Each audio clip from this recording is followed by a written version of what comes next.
जय हिंद साथियों।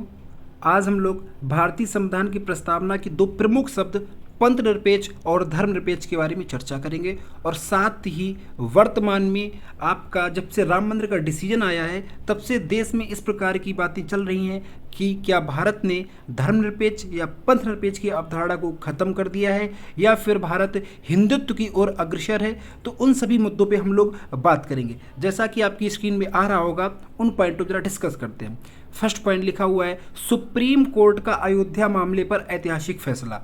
Second point लिखा है विवादित भूमि पर राम मंदिर बनाने के लिए सरकार को ट्रस्ट बनाने का आदेश। थर्ड पॉइंट लिखा है सुन्नी वक्फ बोर्ड को दिया गया अयोध्या में 5 एकड़ का उपयुक्त वैकल्पिक भूखंड। यहाँ पे जब से आपका सुप्रीम कोर्ट का डिसीजन आया है उसने क्या कर दिया है, राम मंदिर ट्रस्ट को एक आदेश दिया कि आप राम मंदिर की स्थापना कीजिएगा और सुन्नी वक्फ बोर्ड को अलग से 5 एकड़ की भूमि दी है जिसमें बोला है कि आप अपनी मस्जिद का निर्माण करें। यहाँ पे जब से ये डिसीजन आया है तब से सुप्रीम कोर्ट के ऊपर ही आरोप लग रहा है कि सुप्रीम कोर्ट ने जो ये डिसीजन दिया है वो कहीं ना कहीं सेकुलर चरित्र का उल्लंघन है।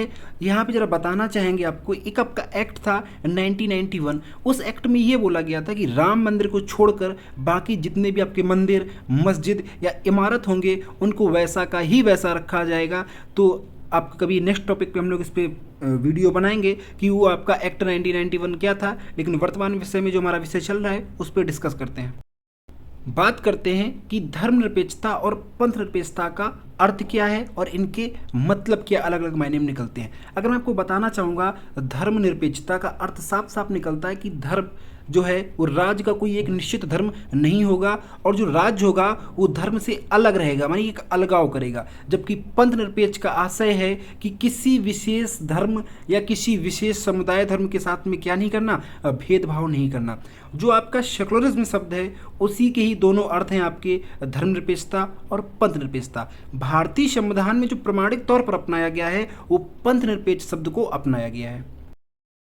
जितने भी मैक्सिमम आपके पश्चिमी देश हैं उन्होंने सेकुलरिज्म जो धर्म है आपका, वहाँ पे इस चीज़ की अवधारणा को अपनाया है कि हम धर्म को प्रमुख नहीं मानेंगे और एक तरीके से धर्म का क्या करेंगे, हम लोग विरोध करेंगे और उनका मानना है, उनका जो विश्वास करना है वो आपके परलोक में विश्वास ना करके इसी लोक में विश्वास करना है। जबकि भारत में क्या अपनाया गया है, सर्वधर्म समभाव अपनाया गया है। यहाँ पे सभी धर्मों को समानता की अवधारणा प्रदान की गई है। तो इस पॉइंट से हम कह सकते हैं कि भारतीय संविधान धर्मनिरपेक्षता के छोड़ करके पंथ निरपेक्षता की ओर ज़्यादा अग्रसर है या ज़्यादा प्रभावित है। आगे देखते हैं, जैसा कि आपकी स्क्रीन में सामने आ रहा होगा कि धर्मनिरपेक्षता के भारतीय और पश्चिमी मॉडल में अंतर क्या है। तो इनके जो बेसिक आपके डिफरेंस हैं इन दोनों अवधारणाओं में, जरा उनको देखते हैं। पहला पॉइंट जो लिखा गया आपका, दोनों मॉडल में धर्मनिरपेक्षता के अर्थ, अवधारणा के उदय के कारण और परिस्थिति में अंतर है। सेकंड पॉइंट लिखा हुआ है आपके, भारत में धर्मनिरपेक्षता का विकास धार्मिक विविधता के माहौल में हुआ, राजतंत्र और धर्म के बीच सत्ता का संघर्ष नहीं। थर्ड पॉइंट लिखा है, पश्चिम में धर्मनिरपेक्षता का उदय राजतंत्र पर चर्च का वर्चस्व तोड़ने के लिए हुआ, इसमें धर्म को पूरी तरह से नकारता है राज्य। जितने भी आपके मैक्सिमम पश्चिमी देश हैं जो राजतंत्र वाले देश की अवधारणा स्थापित थी वहाँ पे धर्म को प्रमुख रूप से नकारा गया है। आगे देखते हैं, जो भारत है, भारत में धर्मनिरपेक्ष का अर्थ जो कि आपका सर्वधर्म समभाव को अपनाया गया है, जबकि जो पाश्चात्य जगत में धर्म में तटस्थता की बात कही गई है। देखते हैं हम लोग कि हमारे भारतीय संविधान में इन सब चीज़ों के बारे में क्या डिटेल किया गया है। जो बात करते हैं आर्टिकल 14 और 15 16 में समानता के अधिकार की व्याख्या के मुताबिक राज्य के द्वारा धर्म के आधार पर कोई भेदभाव नहीं किया जाएगा। जैसा कि सेकंड पॉइंट में लिखा हुआ है, अल्पसंख्यकों के लिए अनुच्छेद 25 से 30 में विशेष प्रावधान किए गए हैं। पॉइंट चौथे में लिखा है, अनुच्छेद 25 से 28 के अंतर्गत धार्मिक स्वतंत्रता का अधिकार है। अनुच्छेद 29 से 30 में अल्पसंख्यकों की विशेष सुरक्षा का प्रावधान है। आर्टिकल 14 में दिया गया है विधि के समक्ष समता, और यहीं पे आपका एक पॉइंट और लिखा हुआ है आपका, विधि के समक्ष समान संरक्षण। जबकि आर्टिकल 15 में लिखा गया है धर्म, मूल वंश, जात, लिंग या जन्म स्थान के आधार पर भेदभाव का निषेध किया गया है।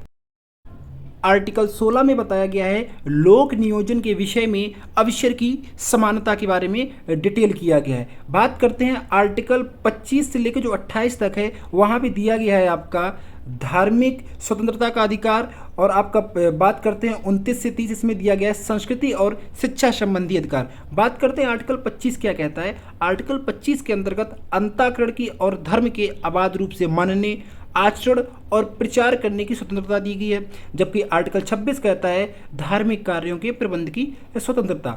आर्टिकल 27 बोलता है किसी विशिष्ट धर्म की अभिवृद्धि के लिए करों के संदाय के बारे में स्वतंत्रता। आर्टिकल 28 कहता है कुछ शिक्षा संस्थाओं में धार्मिक शिक्षा या धार्मिक उपासना में उपस्थित होने के बारे में स्वतंत्रता। आर्टिकल 29 कहता है अल्पसंख्यक वर्गों के हितों का संरक्षण। आर्टिकल 30 के अंतर्गत कहा गया है शिक्षा संस्थाओं की स्थापना और प्रशासन करने का अल्पसंख्यक वर्गों का अधिकार।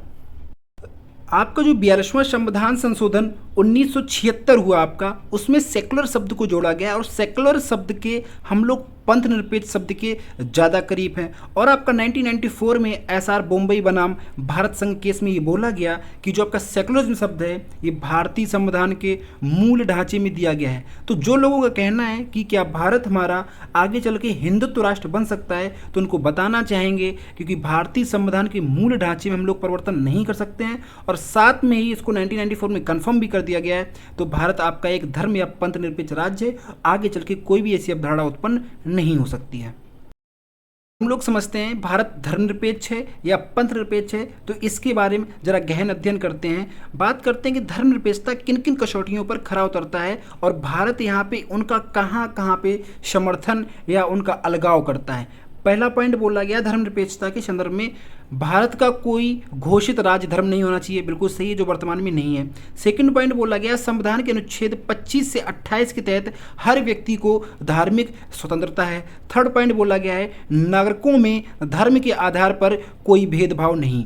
धर्मनिरपेक्षता का अर्थ है कि जो राज्य है वो धर्म से पूर्णतया दूरी बनाए रखेगा, जबकि पंथ निरपेक्ष का अर्थ साफ साफ बोला गया है कि जो आपके धर्म हैं उनके साथ समभाव रखेगा, सबके लिए समान व्यवहार होगा। सेकंड पॉइंट जैसे थर्ड पॉइंट बोला गया आपका भारतीय समाज की प्रकृति पंथ निरपेक्ष के ज़्यादा नज़दीक है। क्यों नज़दीक, जरा आपको अगर इसको स्पष्ट जो हम लोगों ने पढ़ा है वहाँ से काफ़ी चीज़ें स्पष्ट हो रही हैं कि हमारे जो भारत में धर्म की प्रक्रिया है वो आपकी कैसी आपकी एक समभाव वाली है। आप लोगों ने देखा हो जो भी हमारे मंत्री होते हैं या जो भी हमारे प्रमुख पद हैं, राष्ट्रपति हो गया, प्रधानमंत्री हो गया, समय समय पर ये जितने भी हमारे भारत में धर्म के हिसाब से त्यौहार मनाए जाते हैं उनके लिए विशेष छुट्टी का भी प्रावधान किया गया है और इनके विशेष प्रोत्साहन के लिए भी कार्य किए जाते हैं। तो इस हिसाब से हम कह सकते हैं कि भारत जो है वो धर्म से अलगाव ना करके सर्वधर्म समभाव की बात करता है, सबके प्रति समान व्यवहार की बात करता है। इसीलिए भारत पंथ निरपेक्ष के ज़्यादा समीप है, जबकि धर्मनिरपेक्षता का यहाँ पे एक अलगाव हो गया है।